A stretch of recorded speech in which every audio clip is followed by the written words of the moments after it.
안녕하십니까. 에스포 전 미 국방장관은 최근에 출간된 회고록을 통해 문재인은 동맹을 동맹으로 대하지 않았다고 명시했습니다. 여기에 대해서 전해드리겠습니다. 마크 에스포 전 미 국방장관은 11일 미국의 소리 VOA 방송과의 인터뷰에서 문재인 정권이 사드 미군 기지에 시설과 자원이 제공되지 않도록 방치한 것은 동맹이 동맹을 대하는 방식이 아니었다고 명확히 지적했습니다.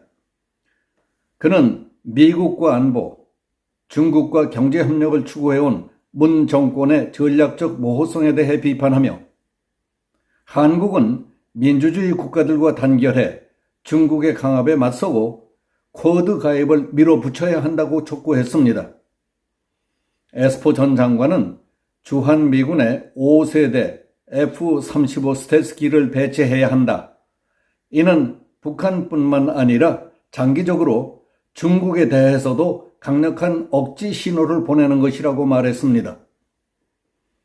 도널드 트럼프 정부 시절인 2019년 7월부터 2020년 11월까지 미 국방장관을 역임한 그는 최근 성스러운 맹세라는 제목의 회고록을 출판했습니다.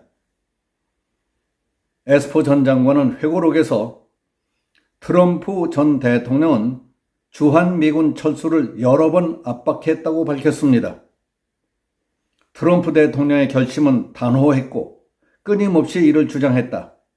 한국뿐만 아니라 나토와 일본에 대해서도 미군을 철수하겠다고 자주 말했다고 전했습니다. 에스포 전 장관은 트럼프 대통령은 꽤 자주 이 문제를 언급했고 나와 폼페이오 전 국무장관, 마크 밀리 전 합참의장 등이 이를 적극적으로 만류했다. 트럼프 대통령이 재선됐다면 계속 미군 철수를 추진했을 것이라고 밝혔습니다. 에스포 전 장관은 문재인 정부 시절 사드 포대에 배치된 미군의 생활 여건이 너무 열악해서 한국 정부에 거듭 문제를 제기했지만은 문재인 정부가 조치를 3년이나 미루어왔다. 이는 동맹이 동맹을 대하는 방법이 아니라고 강조했습니다. 그는 2018년 사드 기지를 처음 방문했을 때 한국 측은 곧 문제가 해결될 것이라고 했지만은 미군 병사들은 꼼짝 못하고 기지에 갇혀 있었다. 병사들 임무 수행에 필요한 시설과 자원을 제공하기 힘들었고 2, 3년 뒤에도 똑같은 상황이었다고 했습니다. 에스포 전 장관은 미국에 한국 병사들이 있었다면 우리는 그렇게 대우하지 않았을 것이다. 우리 미군 병사들도 그렇게 대우받아서는 안 된다고 생각한다. 동맹으로서 우리는 서로를 제대로 대우해야 한다고 강조했습니다.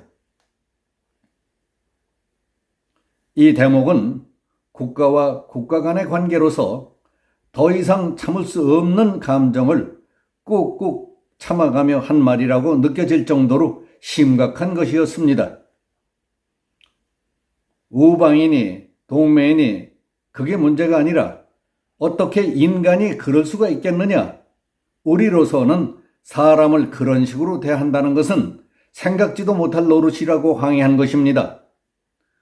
중국의 눈치를 보며 그놈들 비위를 맞추느라고 우리 은인이며 가장 소중한 동맹국의 심기를 그 정도로 뒤집어 놓았다면 국가와 국민의 채통을 땅바닥에 내동댕이 쳐버린 것과 다를 게 무엇입니까?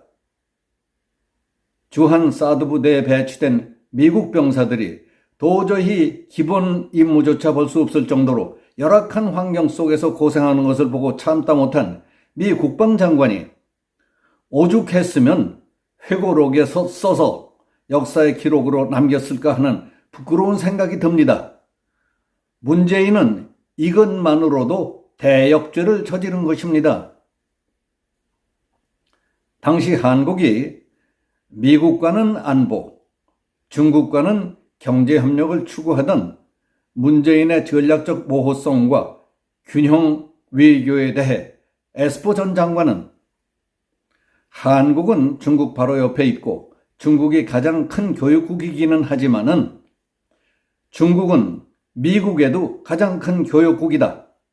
결국 우리는 자유롭고 개방된 인도태평양을 악화시키고 이웃 국가들을 강압하려는 공산주의 국가를 상대해서 어려운 결정을 내려야 한다고 말했습니다.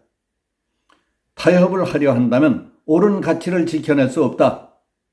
중국을 경제적 파트너, 미국을 안보 파트너로 정한 것은 오랜 기간 지속할 수 없다.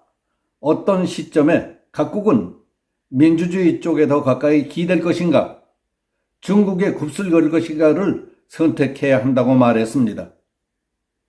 중국은 한국과 호주 등의 경제적 압박을 가하지만 그들이 압박할 때마다 굽실거린다고 상황이 더 쉬워지지 않는다.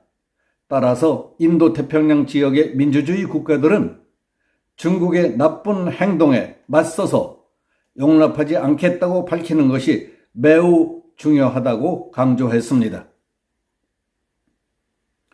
윤석열 정부의 한일 군사정보보호협정 지소미아 정상화에 대해서는 북한이 한국에 대해 탄도미사일 공격을 고려하는 상황에서 주한 미군 기지들도 겨냥하고 일본도 겨냥할 수 있다며 세 나라가 신속하고 빈틈없이 정보와 자료를 공유한다는 것은 우리의 집단안보에 매우 중요하며 정보를 공유하는 과정에서 세 나라 간 유대관계가 강해진다고 말했습니다. 에스포 전 장관은 한국이 미국, 일본, 호주, 인도 4개국 협의체인 쿼드에 가입하는 것이 필수적이라고 밝혔습니다. 그는 VOA에서 한국이 가입하지 않을 이유가 없다.